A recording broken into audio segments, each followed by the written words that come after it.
Here's Thomas. Hold on.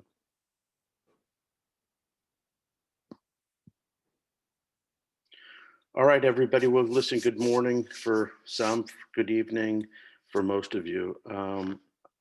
Today we have a presentation from Paraguay.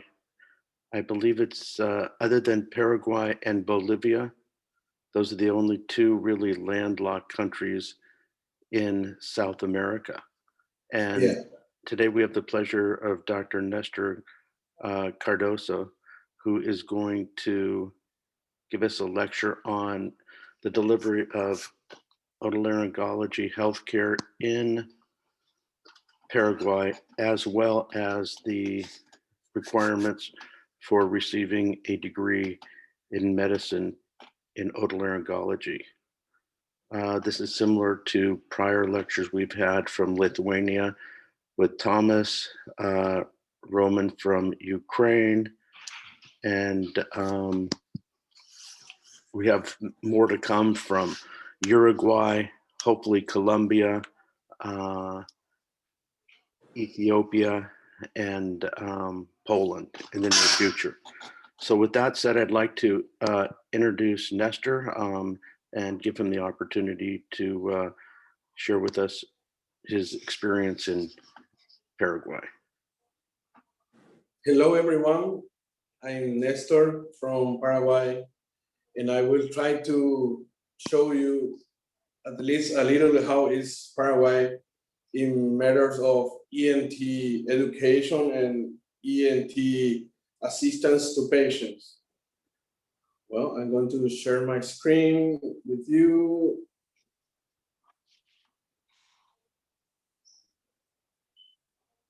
Okay.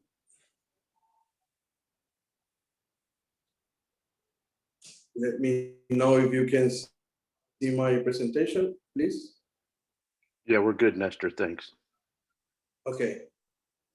Well, I would like first of all to introduce you to where is Paraguay in the world. We see the world map here, and we see South America. As Richard said, we are the only two countries that are landlocked in South America. And today, with the internet and with all the technology advance, it doesn't mean a lot. But in a couple of years ago, we had been held back with the landlocked situation because it was really hard for us to not be able to get to the sea, and some of the advance of the technology got here very late. Here we have another map from South America. We can see Paraguay is in the center of South America. People call it the heart of South America. And on the right side, you can see the political division of Paraguay. We are divided in what they call departments, is sort of like the states of the countries. Okay. Well, we are divided in two regions, one on the north and one of the south. By the Paraguay River, they are very different from each other, those regions, because the northern part is very dry and very hard with warm weather. And here it's like more tropical. And the south of the river where I live is kind of more like a template weather, but is wetter than the northern part. The surface of the country is 400,000 square kilometers, and the population is around 7.5, 7.2 million. The last census was done in 2010. I would like you to have a look on this map here, you can see the blue area on the map. That's the area where I live. It's the central department where the capital city Asunción is. And we are looking about around 2,008,000 people around this area. It's the biggest and most populated area in the country. And also it has, as you will see in a couple of minutes, where we had centered all the health and the economic and all the power of the country is there. The average income is $6,200 per capita. The life expectancy is 74.7 years.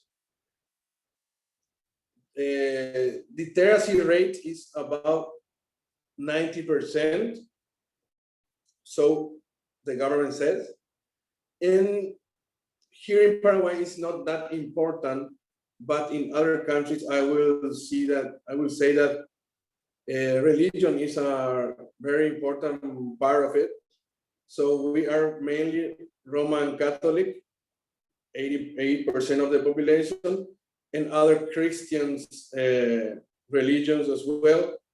We don't get to have a lot of Jewish, Islam, and other religions. They are not very popular here. And yeah, it's just compared with other countries, I thought it could be important.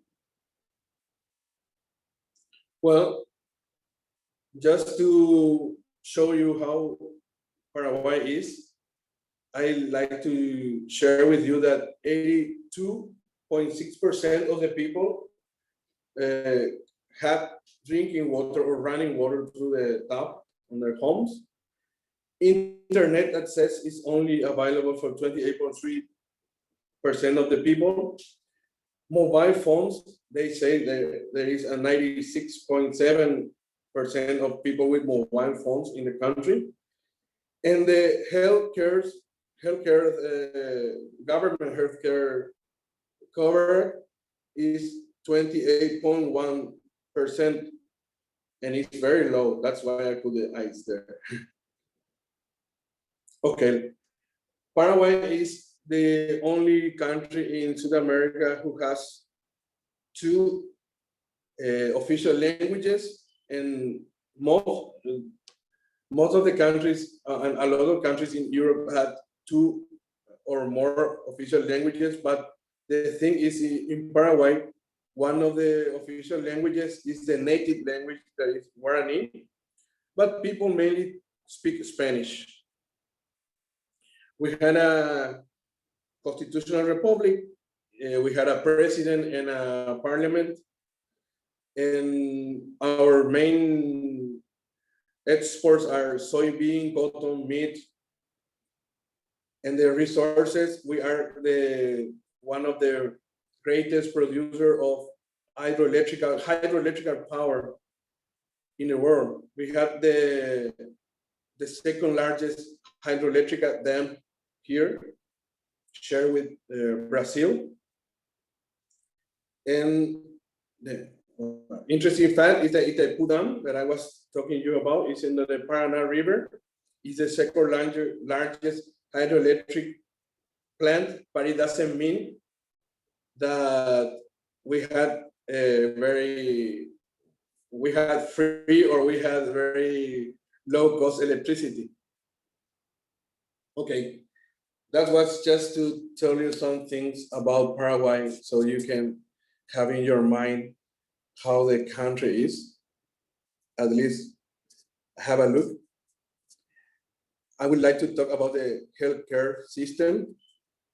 I would say Paraguay has now 7.5 million people. 28.1%, as I said, had the cover of the government healthcare. 27% of the people have health insurance, private health insurance, but we had to make a difference there because 20% of the people has an insurance called IPS, Social Prevention Institute, that is a compulsory, it's a compulsory insurance for any workers in the country. You are a doctor or you are a builder, you have to have compulsory healthcare insurance, and 1% is covered by military and police hospitals. What is fun with that is that if you say 28% had government healthcare and 27% had private health insurance, you will say, okay, that's a good number. You had at least 60% of your population covered by some insurance, but it's not that way because maybe this 27% of people that have private health insurance also rely on sometimes on the government coverage to have some services. So it's not that you can put up these two numbers and you have a really great number. The health covering in the country is still an issue. Around 20,000 physicians are active approximately. And most of us, I am including this, had to work in public and private sectors or hospitals. In Paraguay, we had a 1 to 400 or 1 to 500 doctor per people average or doctor population. But there is some areas that we had a lot of doctors in, and there are some areas of the country where we don't have doctors. So it's not really well distributed around the country. I would say we had around 30 high complexity hospitals. Most of them are private. And I will say that we have here with the COVID, we learned that we had around 290 ICU units, but that's with the private and public systems. Only 2 public hospitals has ENT service with office and surgery services. Most of them do only consultation office. But the university, the hospital, where I learned how to be an ENT, where I did my residency, is the most complete ENT service in the country. And I had to make the difference here. Even that the university is a national university, is from the government, we don't consider it as a government care facility because the university is independent and it's the only one who has an ENT service, who has office or consultation, surgery, place of beds to have inpatients and emergency. Also, IPS, the health insurance for the workers, is very similar, but they got a lot of equipment, but don't have a lot of human resources as we have in the university. Are you with me, Richard? What's that, Nestor?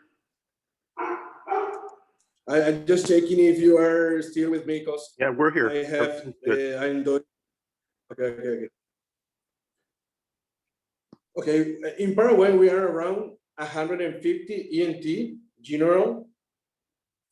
We had 1 certified otologist at the university. That is, I think he joined the meeting, Jose Lovera. He is the only one, and I think this year we had one more. We only had 10 certified head and neck surgeons in the country. We had around 400 phonoaudiologists, and 90% of them do speech therapy. And we had one certified audiologist. I had the privilege, the honor, Abraham, to work with him, but he did all his formation, his studies, he did it on the USA. We don't have audiologists or audiology university here in Paraguay. Just for you to have an idea, the cost of American consultation here is around $10 to $15 average, and then it depends how famous, how good you are, how many specialists of your kind there are in the country. You can have charged a lot more. But I would like to tell you that the minimum wage here is around $315. I believe 80% or 75% of the population, working population, earns less than that. So you will have an idea how much $10 or $15 will represent for those families. Okay, I would like to talk to you about the region where I live. And I think, I don't know if I'm lucky, I had to thank my parents or something for being able to work and live here in the capital in Asunción and the central department area, where most of the population is concentrated. We had around 2,700,000 inhabitants, and 80% of all healthcare resources are in this area. And we had a situation that we had one doctor for every 200 people. With the ENT, we had 90% of human resources here, and we had 95% of the logistics and hospitals with the equipment here in this area. So that means that if a patient from other region needs a higher degree of attention in a hospital, he has to come to Asunción or nearby to get that attention, because anywhere else in the country, they don't have the equipment or perhaps sometimes the human resources to address it. In this region, we are covered by public, university, IPS, military, and police hospitals. Any questions so far? No, Nestor, I think you're getting it. You're getting the point across. Appreciate it. Okay. Well, that's in general about healthcare and the situation here in the country. Other issue that Richard asked me to address was how is the academic process to become an ENT in Paraguay. So I will like to show you from the very beginning. We had primary school that now is 9 years. This is the only one that the the government think is compulsory. Then you had secondary school, 3 more years. After you finish that, you become a bachelor. Bachelor, you can be in human studies, natural science, health, computers, business administration. It depends what you you chose during your secondary school. After you finish that, you go to university. And if you see in the third dot there, I put admission test or course or payment. It depends what university you choose. You can get in either by one of those ways. In a national university, we used to have a test, admission test. We took a test of biology, mathematics, physics, chemistry, and Spanish when I got in. But now the system changed. They have a course that it lasts like 6 months, and you have the same subjects, but you are having tests every now and then you have a final test to get into the university. And I put their payment because if you choose to go to a private university, some of them has an admission test or admission course, or some of them you only had to pay a fee to get in, and then you start your medicine school, your med school. We have 11 universities in Paraguay who has the medicine career here. 4 are public in different cities around the country. Where I live and where I did my formation, my residency is the Universidad Nacional of Asunción, de Asunción. It has 2 campuses, one in San Lorenzo, a city nearby Asunción, and one out in the countryside is in Santa Rosa, is about 300 kilometers away from Asunción. And the rest of the other universities are private. Once you get into university, either one, you have to do 5 to 6 years. In national university is 6 years, and in private universities is 5 years of medical school. Once you finish your medical school, you have 1 year of internship. We call it internship here when you rotate for all the main branches of the medicine. I mean the 4 main branches of medicine. You have to do a rotation, a surgery rotation, surgical rotation. You have to do a gynecobstetrics rotation, pediatric rotation, and internal medicine rotation. And it also, again, it depends on your university if you do it before or after you do your residency.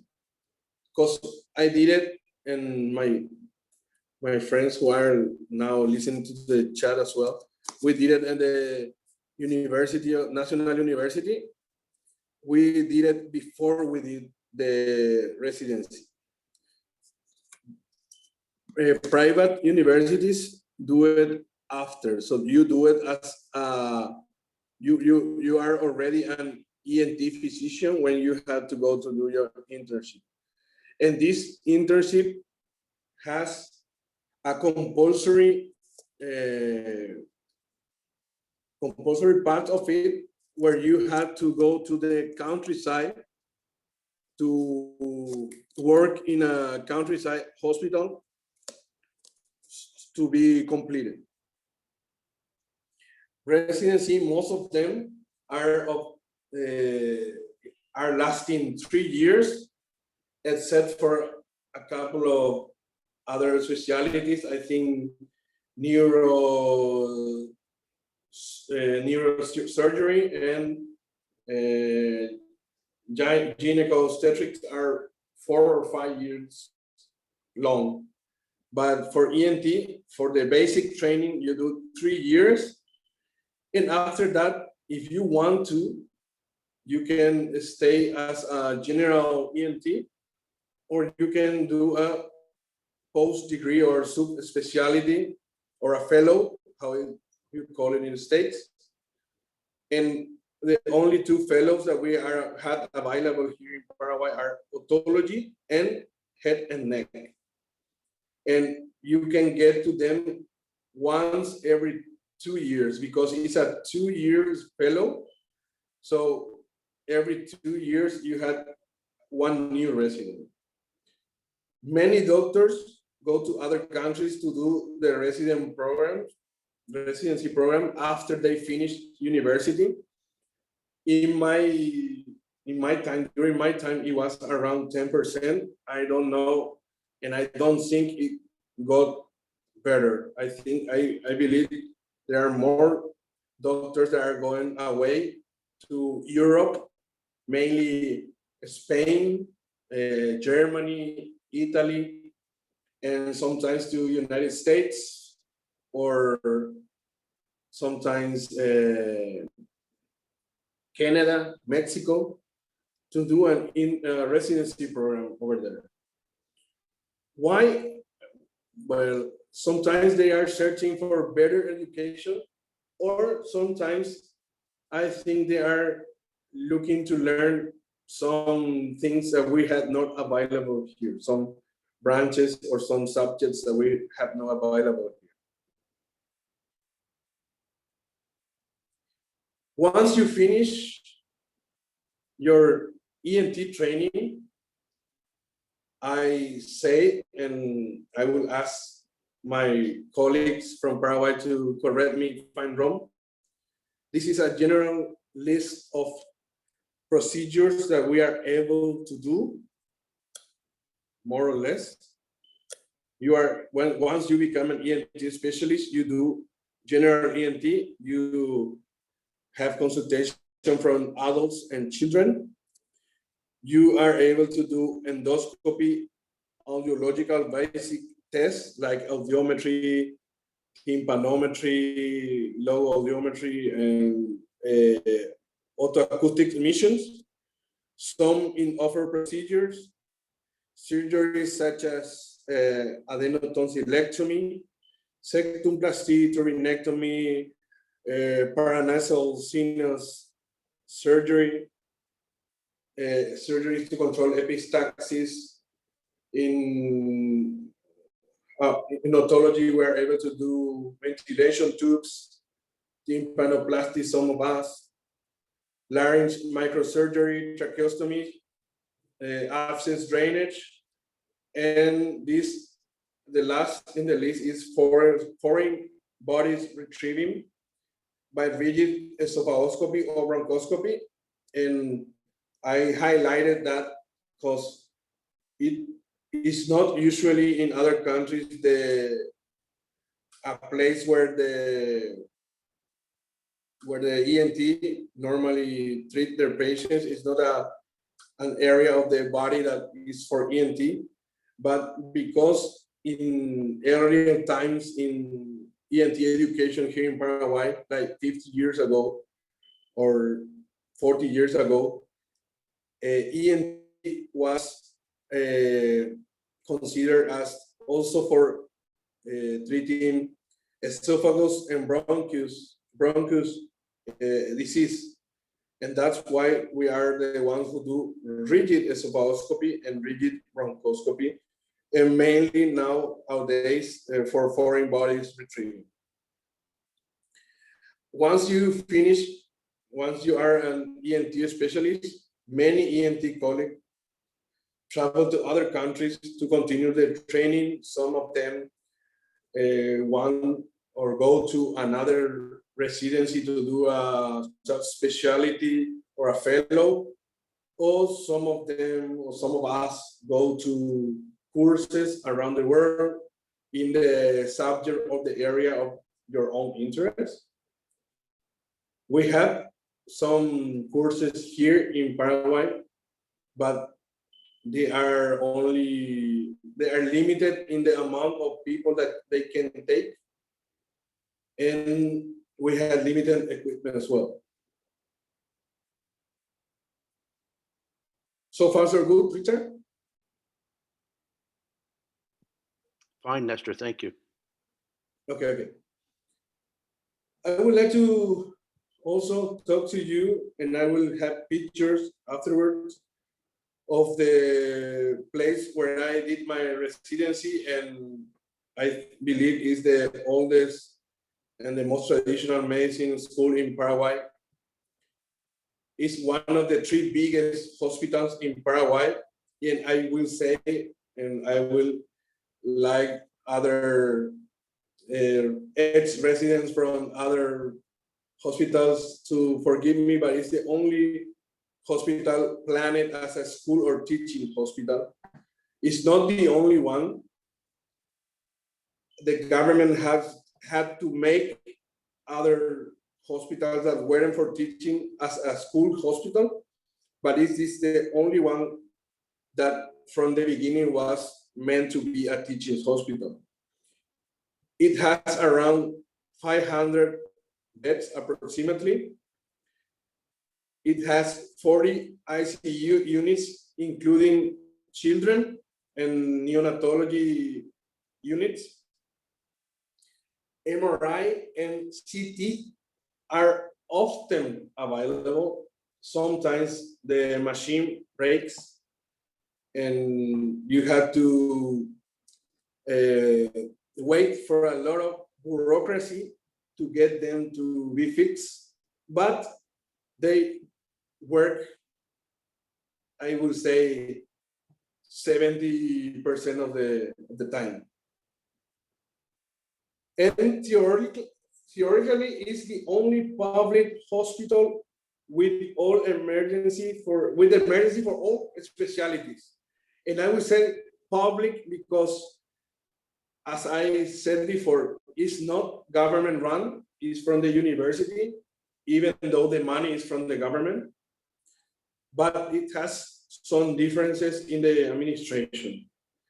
And it's the only one who has emergency for all specialties, 7 days a week, 24 hours a day, 360 days a year. And you cannot find that in other hospitals in Paraguay, even in the private sector. In the ENT service there, we have around 20 staff who do assistential and academic work. Normally, we had a total of 9 residents, 3 of each year, first year, second year, and 3 third-year resident. At the same time, we had 1 otology fellow that I told you that we had 1 every 2 years. Once this fellow finished, we are able to have another one. And 1 head and neck fellow. Also at the ENT service at the hospital, we have a dentist consultation with around 5 dentists. We work with phonoaudiologists who they did the speech therapy and also swallow therapy for people with those pathologies and people who had surgery with the head and neck department. We had nurses and administration personnel. It's the only hospital, apart from IPS, the workers' insurance, that you can have inpatients to stay there if you need to have them in. That's a picture of the hospital. It's a very big hospital. It's in the outside of Asunción. It was built with help of the Japanese government. And this is how it looks like. from the front, that is the back. They build the main building at the back, so that should be the front of the building. And I would like to show you who were my teachers, my otology teachers in Paraguay. The first one in the left-hand side in the upper corner is the Professor Jose Luis Roy. One of, at least in my times, they were the ones who inspired me to have a look on the ear issues. The second one is my friend and my boss at the National Hospital, Cesar Franco. Next to him and with the Paraguayan heart below him, because I cannot introduce him without saying that he is a very good heart player, is Dr. Jorge Roy. Next to him is the actual head of the department, is Dr. Carlos Mena. The first one in the down left is Professor Luis Costas. In the middle is a friend. He's about my age, but he is the one who encouraged a lot of young ENT to like the ear surgery and otology surgery, is Dr. Terry Liu. And I would say one of the main reasons that most of the ENT Paraguayan residents wanted to have a look on the ear is because this man that we have here at the right down corner is Richard Wagner, that with his organization, he comes every year to Paraguay to inspire some young ENT. I consider myself as a young ENT yet. And because it's an area where we are lack of better equipment, we are lack of I don't know, maybe interest from when we are residents, because it's a hard subject to learn. I believe that's why. This is where you go to consultations, where the people wait for the turn, waiting room. And you can see some images of how the office, the consultation place looks like. We have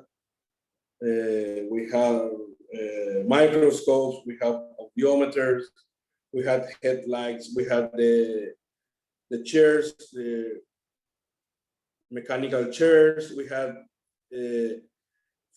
things, endoscope, nasopharyngeoscope. We had a lot of things in this hospital. That's not the case for the rest of the country.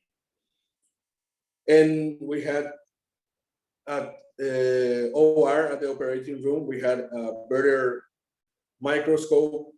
We had drilling elements or equipment. We had screens.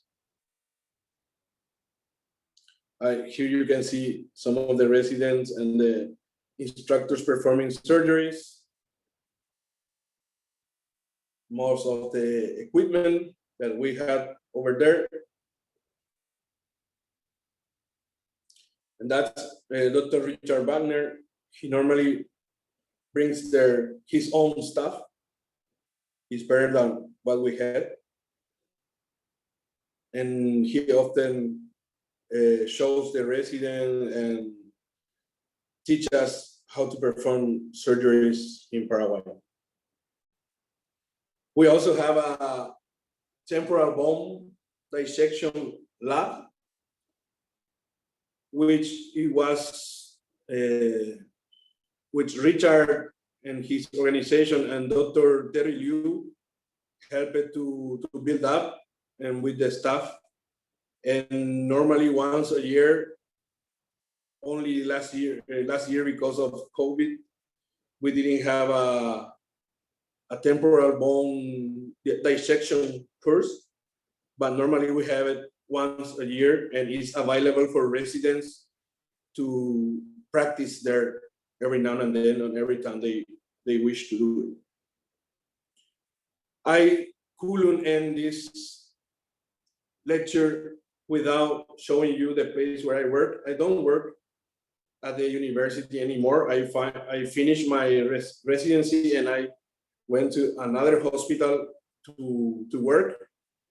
It's the Hospital Nacional de Itagua, or National Hospital of Itagua. Is about 35 kilometers away from Asunción. It's the biggest healthcare facility run by the government. And our boss there, the head of the department, is Dr. Cesar Franco. And it's a big, very big hospital, but with a very small ENT department.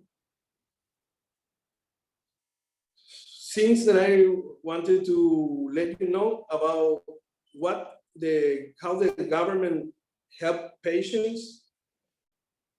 Once you go to consultation, for example, a patient goes and he needs a hearing aid, for example, it's very, very limited through the government. Mostly you can have it on the private sector, you have to buy them, or through non-governmental organization, NGOs. The government has a small program, only provides a few per year, perhaps not even 1,000 a year, and only one per person, even though if you need or you had hypoacusia, bilateral hypoacusia, or you need to have both ears with hearing aids, the government only gives one per person. The thing with cochlear implants, most of the surgery, I would say 90% of them are done in the private sector, private healthcare system. The government sometimes provide around 5 to 7 each year, not every year. And it's very, very expensive for people here to get cochlear implant because of how much they earn monthly, I would say. Okay, in my opinion, what are the key challenges for a young ENT once you finish your education? The first one is training after residency. You have to look up very hard for yourself and see what you want to do. You have to, there is not a lot of fellowship places that you can go here in the country. You might have to go outside. Have a working place after the residency, and I will clarify that in my last sentence. You also have to buy your own equipment to be able to work. Most of the hospitals here,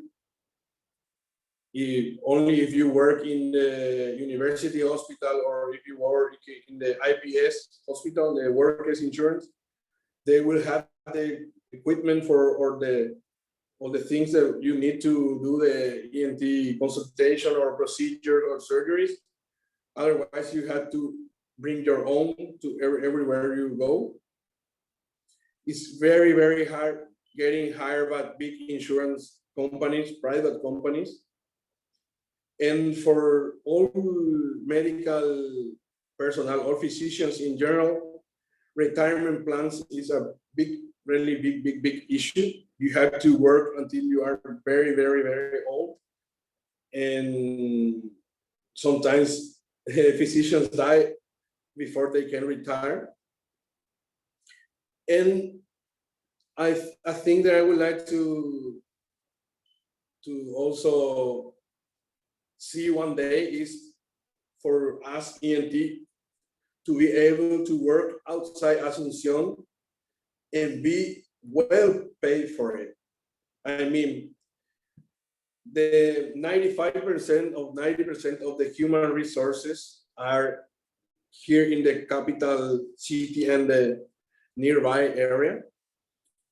And we need government and we need hospitals to pay the residents or the ENT surgeon well enough to have them leave their families and their cities here in Asunción and wanting to go to work in another city. They had to, I think, apart from being well paid, they had to inspire them by giving them or giving us, I mean, the right equipment to do it also. And have the hospitals prepared to have such as procedures, ENT procedures, outside Asunción and outside this central area. As possible solutions, I think the hard one is to get politicians in government realize and put in practice programs to hire ENT, pay them well enough to get them to work outside Asunción and provide them with essential equipment to do the job. Design programs to help individuals with hearing problems. We are starting just 1 year ago with the autoacoustic emissions for all newborn, and they are having really great results, and they are helping a lot of babies with this new program, but it's just started. And open up new residency places and fellowship specialties. That's my opinion. And I would like to thank you for your time. I hope I could show you at least a little of how my country is, even though the government is not very helpful. I know that most of us and some of my colleagues work very hard to have the patients well, to have a good assistance to the people. And I would like to show you my experience also with our Professor Richard Wagner. In LA, I went to the first international temporal bone dissection course in the USC University, and I have a great time. So if you have the opportunity to go there, I very recommend it for people who want to initiate or who are initiating on ear surgery. Thank you very much. Nestor, thank you very much. A couple comments, and then I think it'd be appropriate to see if we have any questions. One of the things about Paraguay, Nestor mentioned the population is just over 7 million, but for a country the size it is, compared to other countries like Brazil, Argentina, Paraguay does have an advanced educational system, especially in otolaryngology. They have fellowships in otology and head and neck surgery. You go to countries like Peru, where there's over 40 million. Peru is light years behind Paraguay, which is a much smaller country, 1/10 the pop, or 1/4 the population. So I got to give credit to the people of Paraguay, you know, the professors that I've known there, Jorge, his father, Cesar Franco, you know, and everybody who's been involved in the education process. It's a small country with dedicated people, but they've made huge advancements huge advancements. They might not be doing cochlear implants every week, but that's not the point. The point is they're providing services, basic otology services to the population. They're competent doing everything in general otology. And, I really believe to give them a massive amount of credit, and I miss being there because last year couldn't go. So hopefully time is going to get better. In the meantime, anybody have any questions? Nestor's going to take any questions you might have. I'll open the floor to people. I forgot to tell the people that you were banned from the hospital where I work. Who was me? You.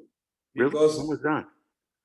because you didn't want to use the ENT microscope, you wanted the neurosurgical one. Okay, no problem. Remember that? I don't remember that. Oscar, do you have any questions? Yes, thank you for your presentation. I have two questions. The first one, as you mentioned, that there's like many offices where you can see an ENT specialist. So is it common to work both in private sector and in government hospital? And the second question is the medical tourism is popular in Paraguay? Do you have some people traveling from other countries for surgeries or searching for any medical care? Okay. The first question, you saw the pictures, how the office looked like. We only had that in the university. Also, doctors had to work both sectors to be able to have a good income, I think. I work privately and I work for the government. And most of my colleagues also work for university and private or university and insurances. Yeah, you have to do both. You have to work privately and public. And with the medical tourism or surgical tourism, I don't think we had that much patients. But the thing that is really, I don't know, it's funny, is that we got a lot of medical students from Brazil to come to do university here in Paraguay. And why is that? It's because as in Europe, you have the European Union. Here in South America, we have the Mercosur. It's like similar to European Union, kind of. And if you get your degree here in Paraguay with a couple of tests and some bureaucracy, you are able to take this degree to another country in the region. So we got a lot of Brazilian students because, as I said in my lecture, sometimes you don't need to have an admission test to get into university. You only have to pay the fee. So Paraguay is a very, very, very cheap country compared with Brazil. So they come here to do all the education, and once they finish, they go to work to Brazil. It's easier, it's cheaper, but not with patients. Normally, patients from Paraguay, if they need a better care, they go to Brazil or Argentina. Okay, thank you. And you cannot, with your diploma after you finish your residency, you cannot work in any countries around Paraguay without, like approving your degree. You have to have a lot of bureaucracy. Mm-hmm. You have to do a lot of paperwork to be able to do it. You can, but you have to do a lot of paperwork. Okay, thank you. Okay, anybody else have any questions?